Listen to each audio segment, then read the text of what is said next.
नमस्कार दोस्तों, स्वागत है आपका हमारे YouTube चैनल पर। आई होप कि आज की वीडियो आपको बेहद पसंद आने वाली है, क्योंकि आज की वीडियो का टॉपिक है आध्यात्मिक ज्ञान चर्चा, जो कि एक जटिल प्रश्न पर आधारित है। प्रश्न कुछ इस प्रकार से है कि क्या हमें कर्मों का फल भोगना ही पड़ता है या नहीं। इसके लिए हमने कई संतों व महंतों को शामिल किया है, क्योंकि समाज का आईना संत होते हैं।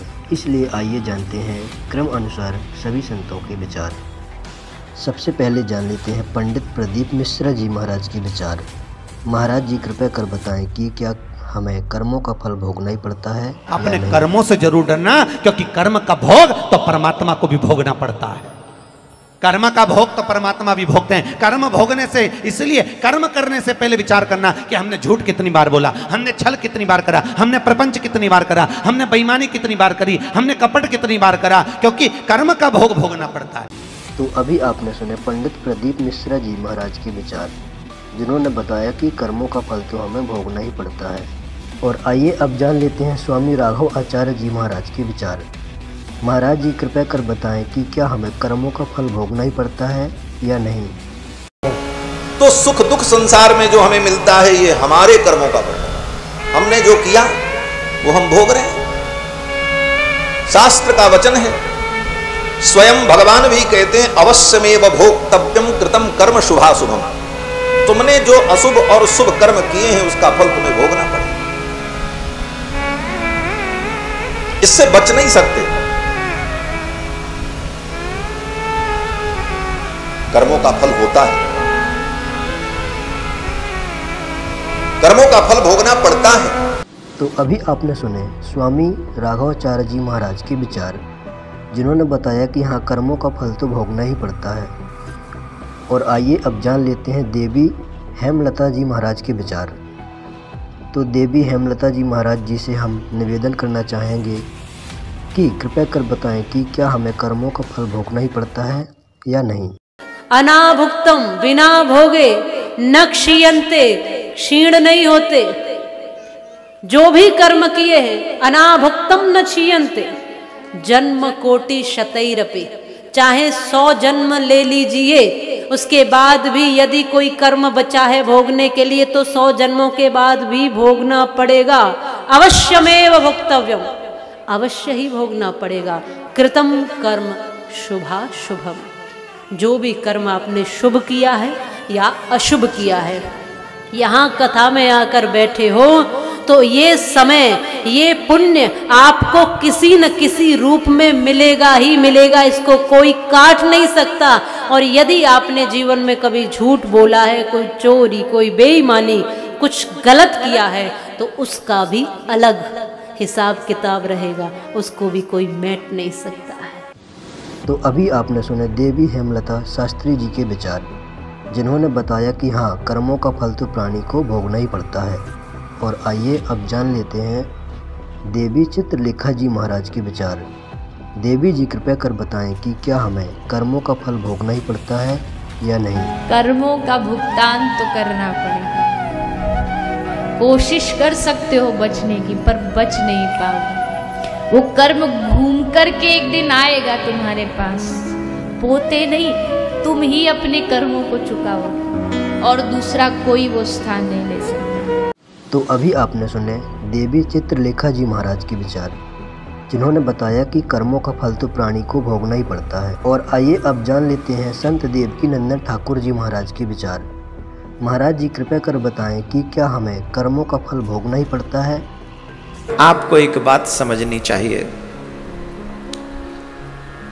आप जैसा कर्म करेंगे आपको हर हालत में उस कर्म का फल भोगना पड़ेगा, एनी हाउ। तो अभी आपने सुने संत देवकीनंदन ठाकुर जी महाराज के विचार, जिन्होंने बताया कि हाँ, कर्मों का फल तो भोगना ही पड़ता है। और आइए अब हम प्रमाणित करके बताते हैं शास्त्रों से कि वास्तव में कर्मों का फल हमें भोगना पड़ता है या नहीं। इसके लिए हम जानेंगे संत रामपाल जी महाराज के विचार। तो महाराज जी कृपया कर बताएं कि क्या कर्मों का फल भोगना पड़ता है या नहीं, इस पर प्रकाश डालें। आप किसी भी संत ऋषि के पास जाइए, वर्तमान में भी यही सिद्धांत है उन लोगों का वो कह देते हैं कि देखो कर्म तो तुमने भोगना ही पड़ेगा, कर्म का दंड दुख जो है तुम्हें भोगना ही पड़ेगा, भक्ति करो आगे जीवन सुखी हो जाएगा। भले पुरुषों किसी के पैर में कांटा लगा हो और वो किसी से कहे कि देखो मेरे पैर में पीड़ा हो रही है, कांटा लग के गहरा चला गया, टूट गया, अंदर घुस गया, दिखाई नहीं दे रहा बाहर से, तो जानकार व्यक्ति देखकर बता देता है कि तेरे पैर में कांटा लगा है, जिस कारण से तुझे ऐसा है, पीड़ा हो रही है। अब वो व्यक्ति ये कहे कि कांटा तो मैं निकाल नहीं सकता, कांटा तो ये निकल नहीं सकता, अब तू जूता पहन ले, आगे कांटा नहीं लगेगा, आगे कांटा नहीं लगेगा। क्या ये संभव है? कांटा लगे पैर में जूता कभी नहीं पहना जा सकता।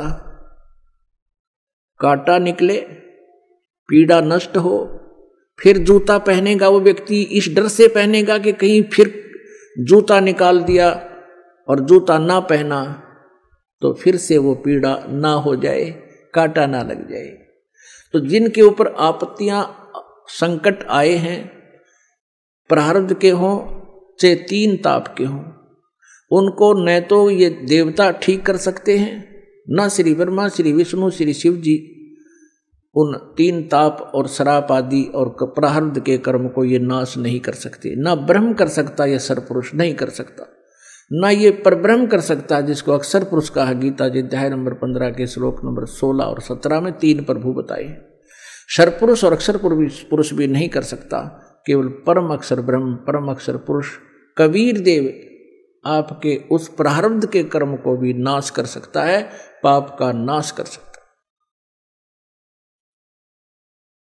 मासा घटे न तिल बधे, बिदना लिखे जो लेख, सच्चा सतगुरु मेट कर भाई ऊपर मार दे मेघ। अब सच्चा सतगुरु यानी देखो यहां नकली सतगुरुओं की कमी नहीं, उनके पास ये जड़ी नहीं, वो पावर नहीं, और परमेश्वर भी स्वयं आते हैं, वो ऋषि संत के रूप में यहां प्रकट होते हैं, उस समय सतगुरु रूप में ही होते हैं वो, और वो हमारे प्रारब्ध के पाप का दंड का नाश करके हमें सदा के लिए सुखी कर देते हैं, फॉरएवर नष्ट कर देते हैं उस किस्मत में लिखे हुए दुख को। तुम कौन राम का जपते जापम, तात गुड नायति नु तापम। तुम किन भगवानों की भक्ति करते हो जिनसे तुम्हारे ये तीन ताप भी नष्ट नहीं हुए, तुम्हारे दुख भी दूर नहीं हुए। अपुणात्मा वो परमात्मा कबीर देव है, कबीर साहब है। अब फिर क्या होता है कि जब तक हमें परमेश्वर का सही मार्ग नहीं मिलता, परम संत मिलते नहीं, तो ऋषियों के पास, गुरुओं के पास जाते हैं। सभी पहले तो अपने धार्मिक क्रियाएं आपके ऊपर लाद देते हैं, आप भी दुख संकट निवारण के लिए उनको करना प्रारंभ करते हो। अंत में वे आपको ये जवाब दे देते हैं कि ये तुम्हारे प्रारब्ध में लिखा है, ये तो भोगना पड़ेगा। अब दिखाते हैं अपने वेद में क्या लिखा है। अब यजुर्वेद, इसका अनुवाद करता भी मैं ऋषिदानंद है। देख कमाल की बात है, युद्ध भांग पिया करता तो नरी उतरने नहीं देता, ऐसा लगता है। इसकी जीवनी में लिखा है भांग पीता था, दिखाएंगे आपको कभी। अब ये कहाँ से प्रकाशित है? प्रकाशक है सर्वदेशी कार्य प्रतिनिधि सभा 2/5 महर्षि दानंद भवन, रामलीला मैदान, नई दिल्ली से। महर्षि दानंद सरस्वती द्वारा इसका अनुवाद किया गया। मुद्रक है Prince offset printers, 1510, Pataudi house, Daryaganj, नई दिल्ली से। 241 पृष्ठ पे है। 8वां अध्याय यजुर्वेद भाषा भाष्य। ये 13वां मंत्र है, 13वां। इसमें क्या लिखा है? देव कर्तस्य ऐनस्य एव जन्म असि, मनुष्य कर्तस्य ऐनस्य एव जन्म असि, पितर कर्तस्य ऐनस्य एव जन्म असि, आत्म कर्तस्य ऐनस्य एव जन्म असि, अन्नस्य अन्नस्य एव जन्म असि। अब इसका अनुवाद यहाँ किया है इन्होंने 242 पृष्ठ पे। ये 241 पर हम पढ़ रहे थे, यहाँ देखो 242 पर। अब यहाँ इसका थोड़ी बहुत कोई उतर गई होगी इसकी भांग है। इसने फिर यहाँ उलझाने की चेष्टा की है कि हे सबके उपकार करने वाले मित्र आप, दान देने वाले के एनस से माने अपराध के, एनस से अवजनम माने विनाश करने वाले हो, क्षमा करने वाले हो। अब यह मित्र लिख दिया। अब पढ़ने वाला ने सोचा चलो ये तो मित्र मित्र के बारे में कि तो भगवान का जिक्र है नहीं छोड़ा इसने। अब इसी के कर कमलों से लिखा हुआ और दिखाते हैं सत्यार प्रकाश में। ये देखिएगा, ये सत्यार प्रकाश वही वेद, अब बाद में दिखाएंगे थोड़ा आपको पुनः। और ये कहाँ से प्रकाशित है? वैदिक यति मंडल वही है। और ये दान मठ गोहाना मार्ग से प्रिंटेड है, आचार्य प्रिंटिंग प्रेस रोहतक से, दान मठ गोहाना मार्ग रोहतक से। इसके प्रथम समोल्लास में और पृष्ठ नंबर 18 पे ये नीचे क्या कहता है कि जो सबसे स्नेह करे, सबको प्रीति करने योग्य है, वह परमेश्वर सबका सच्चा मित्र है। इससे परमेश्वर का नाम मित्र है। तो वहाँ मित्र की जगह हम परमेश्वर कहेंगे। बिल्कुल यहाँ है ही परमेश्वर की महिमा, वेद कोई मित्रा की थोड़ी है। और दान देने वाले के पाप मित्र के नाश करेगा, बता कोई बात है? तो ये मित्र परमेश्वर का नाम लिख दिया इसने। और लिख दिया इसलिए कि कोई पढ़ ना गा के देते ये ज्ञानता पता लग जा, तो पढ़ेगा तो नहीं सोचेगा कोई मित्र के बारे में बोल रखे। एक बार हमारा जो ये करोथा कांड इन्होंने करवाया, इसका यही कारण था। दास ने यही जो स्टेटमेंट आज आपको बता रहा है समाचार पत्रों में निकाल दी, और आर्य समाज के आचार्यों को पता लग गया कि तुम्हारा रोजगार गया। जय दयानंद की अज्ञानता का पता लग गया हमारे दयानंद के अनुयायियों को, ये सारे भागेंगे यहाँ से, तुम्हें फिर चंदा मिला को नहीं। तो हमने ये न्यू का न्यू लिखा था, फोटो स्टेट तो नहीं किया था, ऐसे लिख कर भेजा था कि ये ऐसे बोलता सत्यार प्रकाश में, और ये जुर्वेद में ऐसे लिखा है। तो इन्होंने जवाब दिया फिर उसका पेपर में, समाचार पत्र में, कि रामपाल तो संस्कृत ना जानता, यो के जाने वेदों के बारे में। वो तो दयानंद जी तो महर्षि थे, उन्होंने समाधि लाला के वेदों के अर्थ निकाले हैं, और वहाँ पर मित्र शब्द लिखा है, परमेश्वर के बारे में नहीं लिखा है। अब आम आदमी इतना प्रभावित था इन नकली ऋषियों से कि वो सच्चे हैं, और अन्य व्यक्ति कुछ भी कहता रहो वो सही लिख कर गए होंगे। इसलिए परमात्मा ने दया करी इस प्रोजेक्टर की, और ताकि आप स्वयं देख सके। अब यहां मित्र का अर्थ परमेश्वर है इन्हीं के शब्दों में। अब पढ़ेंगे, देखो अब हम यजुर्वेद पर आ गए हैं। सत्यार प्रकाश रख दिया है। अब इसके हम 8वें अध्याय के वही 13वां मंत्र पढ़ रहे हैं। हे सबके उपकार करने वाले मित्र यानी परमेश्वर आप, देवकर्तस्य दान देने वाले के, एनस्य माने अपराध के, पाप के, एनस्य माने अपराध कहो चाहे पाप को, इसी के शब्दों में एनस्य माने पाप के, दूर करने वाले हो, नाश करने वाले हो, छुड़वाने वाले हो, क्षमा करने वाले हो, कुछ भी बोलो इन शब्दों को। एनस्य माने पाप के, एनस्य माने अपराध कहो चाहे पाप कहो, नाश करने वाले हो, दान देने वाले के, और मनुष्य कर्तस्य साधारण मनुष्य के किए हुए, एनस्य माने अपराध यानी पाप के विनाश करने वाले हो। और पितृ कर्तस्य पिता के किए हुए, एनस्य माने विरोधाचरण के, नहीं पाप के लिखना चाहिए इसलिए। अच्छी तरह हरने वाले हो यानी दूर करने वाले हो, अपने किए हुए पाप के दूर करने वाले हो। एनस एनस अधर्म के अधर्म यानी पाप के पाप, घोर पाप के नाश करने हारे हो। विद्वान यानी जानता हुआ मैं जो कुछ भी अधर्म आचरण किया करता हूँ वह करूँ, अनजान में जो कुछ भी किया करता हूँ वह करूँ, उस सब ऐनस्य माने पाप के दूर करने वाले हो। युद्ध परमात्मा के तनु का है वेद ज्ञान दाता कि वो परम अक्षर ब्रह्म है, वो घोर पाप का भी नाश कर देता है, घोर पाप के, और जो कुछ भी करता हूँ या करूँ उसको भी पाप नाश कर देता है। और ये कहते हैं पाप नाश भगवान नहीं कर सकता। तो अब क्या सिद्ध हुआ कि वेद ज्ञान सच्चा है, इसको सभी मानते हैं, और वेदों में परमात्मा की महिमा है, परमात्मा की जो गुण लिखे हैं वेदों में, और इसके विपरीत जिसका अपना अनुभव कुछ भी है वह वेद विरुद्ध है, वो झूठा है। तो सत्यार्थ प्रकाश ये झूठार्थ प्रकाश सिद्ध हो गया, इति सिद्ध। अब पुण्यात्माओं, परमेश्वर स्वयं आते हैं यथार्थ ज्ञान देने के लिए। उस तत्व ज्ञान को, अपनी महिमा को परमात्मा स्वयं ही बताते हैं। और इस काल भगवान ने इन सब की बुद्धि अपने हाथ में ले रखी है। जैसे गीता जी अध्याय नंबर 7 के श्लोक नंबर 8, 9, 10 में कहता है ये कि अर्जुन बुद्धिमानों की बुद्धि, बलवानों का बल मेरे हाथ में है। अब जैसे जब चाहे इनकी बुद्धि ऑफ कर दूं, जब चाहे इनकी ताकत खत्म कर दूं, जब चाहे दे दूं, जैसे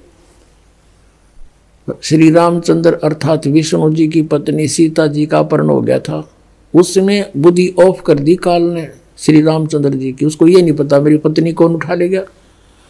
और उधर से ऊपर से पार्वती और शिव देख रहे थे। शिव जी ने प्रणाम किया, रामचंद्र जी रो रहे थे, डकरा रहे थे, वृक्षों से लिपट रहे थे। तो पार्वती ने कहा कि आप किसको प्रणाम कर रहे हो? कि सामने भगवान विष्णु को प्रणाम कर रहा हूं। पार्वती जी ने देखा वो तो एक व्यक्ति है, रो रहा है। भगवान कभी रोते हैं? मैं नहीं मानती ये भगवान है, मैं परीक्षा लूंगी इसकी। अब कहने का भाव ये है कि वो कथा अधिक ना बढ़ाएं। पार्वती जी भगवान शिव जी से के समय तक बोली कि नहीं, सामने कहने लगी मैं नहीं परीक्षा लूंगी, लेकिन थोड़ा सा भी आंख में चुन्नी होती, वो सीता रूप बना के पहुंच गई, रामचंद्र जी के सामने खड़ी होगी। श्री रामचंद्र जी ने देखते ही बता दिया कि हे दक्ष पुत्री, यहाँ कैसे आई? भगवान शिव को कहाँ छोड़ आई? वो शर्मिंदा होगी, ओहो सचमुच आप तो भगवान हो, आपने मुझे पहचान लिया। अब वहाँ उसने रिमोट ऑन कर दी उसकी बुद्धि काल ने, वहाँ तो उसको तो पहचान लिया कि तू सीता नहीं पार्वती है, और अपनी पत्नी का पता नहीं उसने कौन उठा ले गया। फिर उसकी खोज करी, जैसे किसी की गाय गुम हो जा, कोई उधर जा रहा है, कोई उधर जा रहा है, फिर किसी ने बता दी राउंड उठा ले गया, जब जाकर वहाँ ढूंढी। जैसे अर्जुन जब श्री कृष्ण जी के पैर में विषाक्त तीर मार दिया, श्री कृष्ण जी अंतिम सांस गिने थे और पूरा यादवकुल आपस में लड़कर मर गया दुर्वासा जी के श्रापवश। श्री कृष्ण जी दुर्वासा के श्राप का भी नाश नहीं कर सका। उसमें केवल औरतें शेष रहेगी, नर यादव सभी मर गए। जो गर्भ में थे वो बच्चे तो शेष थे ही। तो श्री कृष्ण जी ने कहा कि आप सभी औरतों को वहाँ ले जाओ, यहाँ लोग नर पुरुष रहे नहीं, आसपास ये जंगली लोग इनकी बेइज्जती करेंगे। अर्जुन श्री कृष्ण जी की मृत्यु के उपरांत उनको लेकर चल पड़ा। रास्ते में बिल्लों ने पीटा, गोपियाँ ले गए, औरतों को ले गए, कुछ के गहने सारे तोड़ दे गए। और अर्जुन के हाथ में वही धनुष था जिससे महाभारत का युद्ध जीता था। वहां उठा भी नहीं, उससे खड़ा खड़ा पिट रहा है बिल्लों से। तब अर्जुन रो रहा है कृष्ण को कि कृष्ण बड़ा छलिया था, पता नहीं कौन से जन्म का दुश्मन था, हमारे साथ इसने छल ही छल किया। मैं मना करूं था महाभारत में नहीं लड़ूंगा, मुझे लड़ा कर छोड़ा। अब महाभारत में मुझे शक्ति दे दी, मारूं था 1 मरे थे 20। आज वही अर्जुन, वही गांडीव धनुष, आज मैं कांप रहा हूं खड़ा खड़ा, मुझसे उठ नहीं रहा। परमात्मा कहते हैं तुमने मूल का पता नहीं, विघ्न की जड़ कौन है।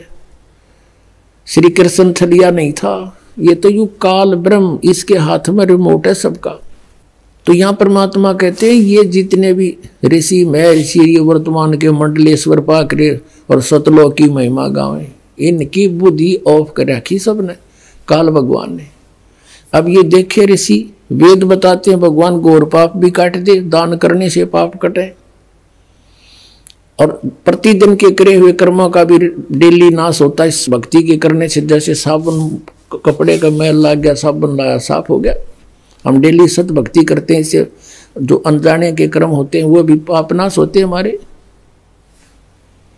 और प्रारब्ध तो होने हैं। इसके लिए परमात्मा कहते हैं मोती मुक्ता दर्शत नाही, ये जग है सब अंदरे, दिखत के तो नैन चश्म इनका, फिरा मोतिया बंदरे। अब क्या बताते हैं कि मोती मुक्ता दर्शत नाही, ये जग है सब अंदरे, और दिखत के तो नैन चश्म इनका, फिरा मोतिया बंदरे। ये दिखे थे विद्वान, जैसे किसी मोतियाबिंद हो जाता है तो उसकी आंखें बड़ी स्वस्थ दिखाई देती हैं और उसने दिखता कती नहीं। तो ऐसे ये दिखे थे विद्वान, संस्कृत भाषा जाने थे, वेदों का कख भी पता नहीं।